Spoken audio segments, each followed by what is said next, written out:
So good morning engineering buddies, here we go again on another day, another set of tutorials here in engineering mathematics. So nasa analytic geometry pa rin tayo, no? Then straight line yung first topic natin. So let's start problem number 3. Find the area of the triangle whose vertices are A, -3, -1, B, 5, 3, and C, -2, 8. Yan. So, pilinat ko na siya sa Cartesian coordinate system natin. Ayan yung nabuo nating triangle. So, meron tayong two ways in solving the area of the triangle given the vertices. No? So, first things first is you can use distance formula. Find the distance AB, distance BC, and distance AC. Then, kapag meron ka ng mga distances, yun na yung magsisilbing length ng side nila. Then, you can use Heron's formula. Kasi given naman yung three sides. Or, you can use this formula. Area is equal to 1/2. Then, pili ka lang ng reference point mo. Let's say I use reference point A. Then, write all the x-coordinate on the upper part. So, -3. Then, counterclockwise dapat guys ha. Yan, pag ganyan. Diyan kasi ako nadadalian. Ang rotation yung pagpili. Yan. Hanggang sa pagbalik mo sa umpisa. So, -3, 5, 2. Tapos, dapat bumalik ka sa umpisa. Lagay mo yung -3 ulit. Then, sa y-coordinate, same lang. 3, -8. Tapos, lagay mo yung upper part. So, kapag meron ka ng ganyan, next mo nyan, i-multiply mo lang to. Yan, multiply mo yan. Tapos, pag ganyan. Okay, so paano yan? So, ito, -9.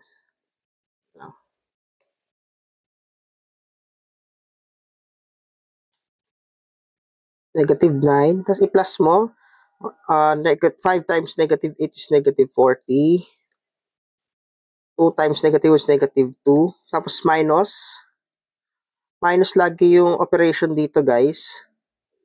-5 plus 6. -8 is plus 24. So, makakuha tayo ng value dyan na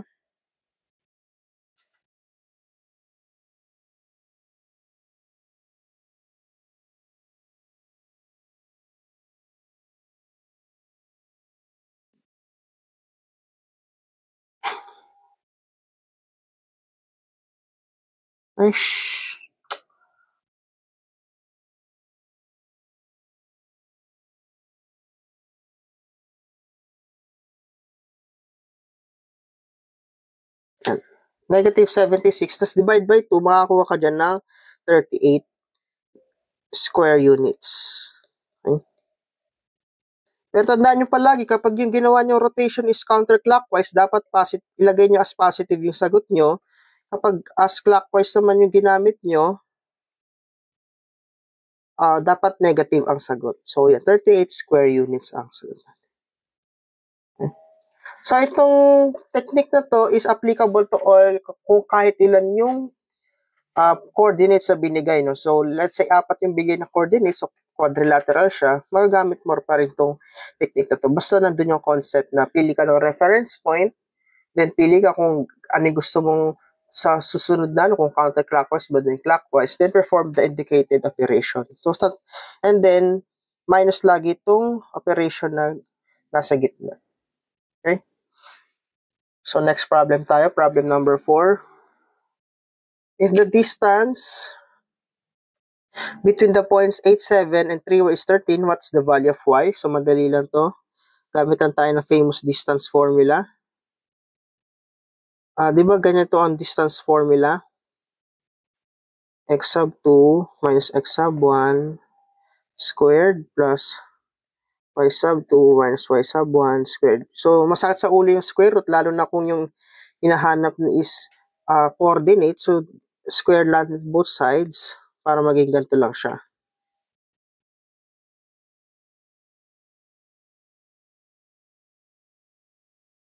So, this squared. So, 13 squared is just 8 x sub 2. So, ano pala, 3.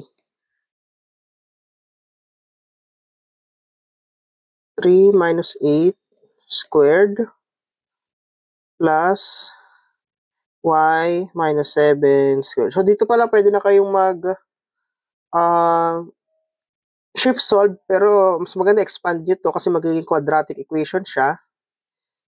Pag naging quadratic equation siya, meron tayong dalawang makukuha ang sagot. Pero ang pinaka magiging sagot kasi dyan, pag sinimplify nyo, kasi sinolve ko na to kanina, yan. So, may dalawang sagot. Pwedeng y1 is 19, then y2 is negative 5. So, pili ka na lang dyan kung ano nasa choices. So, since, ano naman, pwede itong letter C, 19 or negative 5. Okay?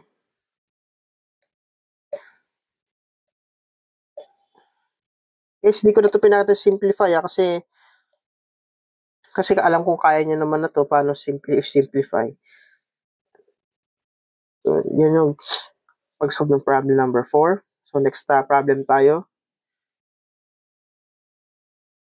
Problem number 5.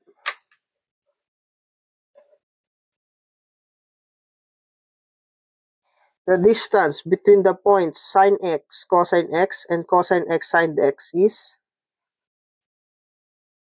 Anong problem to? Problem number 5. So, ganun pa rin naman. Distance formula is just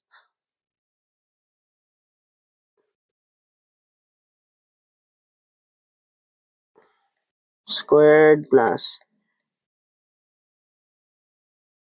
So, kayo ma-intimidate dito guys ha. So, naging trigonometric lang yung coordinates natin. Pero ganun pa rin naman na proseso. Yan. So, x sub 2 is cosine x minus sine x squared plus negative sine x minus cosine x squared. Tapos, ang pwede natin gawin dyan, expand natin.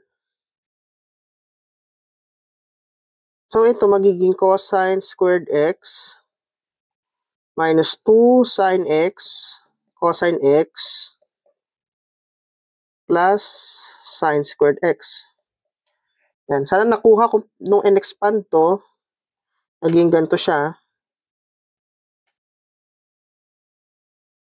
Plus, ito ay magiging sine squared x. Dito lang siguro sa baba. Plus 2 sine x cosine x plus cosine squared x. So, yan. Sana nakuha din nung in-expand to. Naging ganito yung itsura niya. Then, simplify natin. D. May mga mawawala dyan. Mawawala si 2 sine x cosine x. So, matitira dyan is 2 sine squared x plus 2 cosine squared x. Nasa choices na ba to? So, wala pa rin. So, simplify pa natin. Common factor, pwede nating ilabas si 2. Then, itira, yan. Kaso, alam natin sa identity na ang sine squared theta plus cosine squared theta is equal to 1. So, matitira na lang sa atin, D is just square root of 2. Kasi ito, yung phrase na yan sa trigonometric identity, magiging 1 lang sa Pythagorean relations. Sana natatandaan yung trigonometry natin, guys. So, yan ang sagot natin, square root of 2. So, letter B. Okay? So, ganyan lang siya i-solve, guys, ha. So, hanggang dito is analytic geometry. Pagdating sa stage na to, analytic geometry to. Nung nandito na, expansion, so parang algebra yan, no, na may trigonometry. Ito pala ang trigonometry dyan. Trigonometry. Ito algebra kasi parang nag-expand ka ng binomial eh. Okay?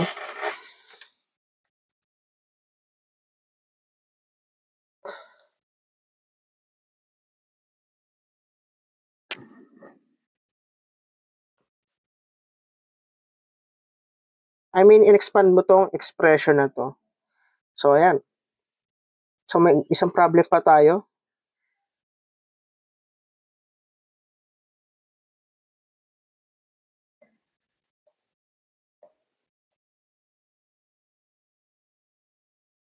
So, problem number 6. Find the distance from the point 5 negative to the line 7x minus 4 minus 20 is equal to 0. So, meron tayong formula doon sa nabanggit natin na ax sub 1 plus by sub 1 plus c all over square root ng a squared plus b squared. So, sa distance na naman ng pinapahanap, wala namang specific na, no? So, absolute value. So, d is equal to, lagay natin, ano yung a? Ang a natin is yung 7, tapos yung x natin is 5, plus,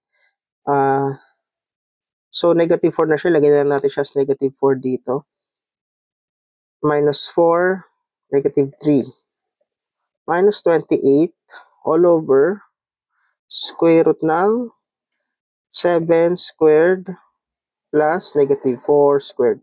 So, calculator na lang guys, makakuha tayo ng sagot dyan na 2.357 units. So, madali lang siya guys, sa direct substitution lang. Pag may ganitong binigay sa board exam, pamigay na to.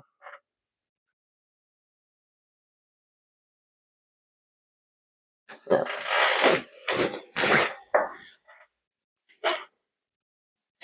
Yeah, so for more engineering tutorials, please like and subscribe to my YouTube channel and hit the bell button para updated tayo sa mga future pa nating tutorials. So may mga couple of problems pa tayo in analytic geometry straight line. No? Then after that, we can proceed to conic sections. Please pakatandaan to guys kasi magagamit pa natin to pag nasa differential calculus na tayo. No? And then magagamit din to sa iba pang, mas magagamit na din natin siya sa iba pang field or subjects. Yan, so, keep learning, happy watching, and padayon engineers.